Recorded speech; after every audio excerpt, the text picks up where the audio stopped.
Thank you. Talaga siya sa mama ng kabudo. Siyempre. Thank you. Kain na tayo. Kaya pala po umalit sila kasi gusto lang ng libreng pagkain. Ang daming pagkain na nilibre ni Jepoy, Ito yung sa kanila, yung sa kanila pa, Ito yung sa akin, Napaka-OA, napaka-OA.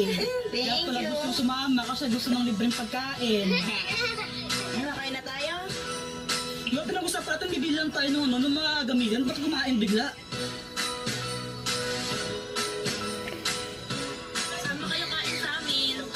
Napag-asto naman tuloy akong di oras. Ang pinag-usapan kasi bibili lang ng gamit para sa para sa Halloween party. Ay, nagutom yung kasama mo eh.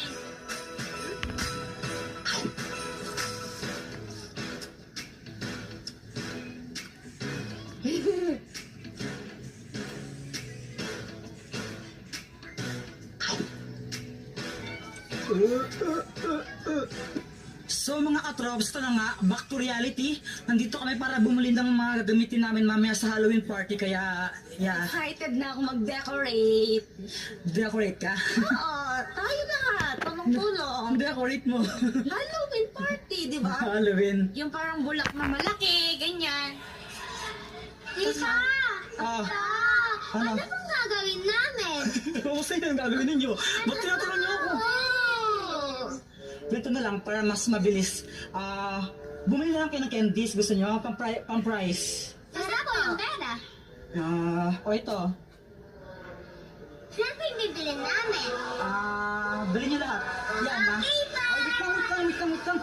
Sigurado niyo lahat yan, ha? Baka mamaya kumupit kayo. Huwag hindi kumupit sa sa candies, ha? Bibilangin ko yun. Kukupit lang yan sila. Bibilangin ko yan. Tignan mo yung resibo.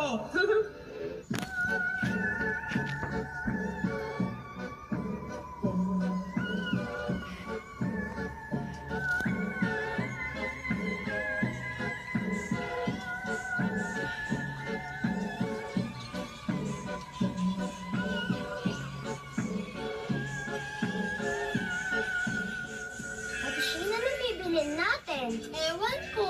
Ano yung gusto mo? Hindi ko alam eh. Ayun na lang pang Halloween. O sige. Baka rin to, di ba? Pag-Halloween talaga ito. Tumitig. Ang tagal naman nila. Mag-alas 7 na, oh. Kaya nga eh. Baka mamaya malito ay mag-start yung sa Excited amin na ako party. mag-decorate. Gusto ko mag-decorate eh. Saan ba mas excited? Sa decorate o sa pag-makeup? Parehas.